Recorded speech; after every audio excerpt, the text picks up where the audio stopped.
धुरंधर release झालेला आहे आणि त्यात एक कॅरेक्टर आहे अजित सन्याल, जे अजित डोवाल यांच्यापासून प्रेरित आहे, जे सध्या आपल्या देशाचे नॅशनल सिक्युरिटी ऍडवायझर आहेत. त्यात ते एक डायलॉग देतात, एक दिवस असं सरकार येईल जे आपली गोष्ट ऐकेल आणि देशातलं टेररिस्ट अटॅक कमी होतील.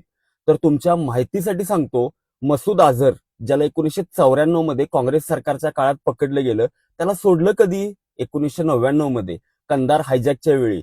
सरकार कोणाचं होतं? भाजपचं. इंटेलिजन्स मध्ये कोण होतं? अजित डोवाल. फेल्युअर. त्यानंतर 2001 मध्ये संसद हल्ला झाला. सरकार कोणाचं? भाजप. इंटेलिजन्स मध्ये कोण? अजित डोवाल. पुन्हा फेल्युअर. मग 2014 नंतर अजित डोवाल बनतात नॅशनल सिक्युरिटी ऍडवायझर. सरकार कोणाचं? भाजप.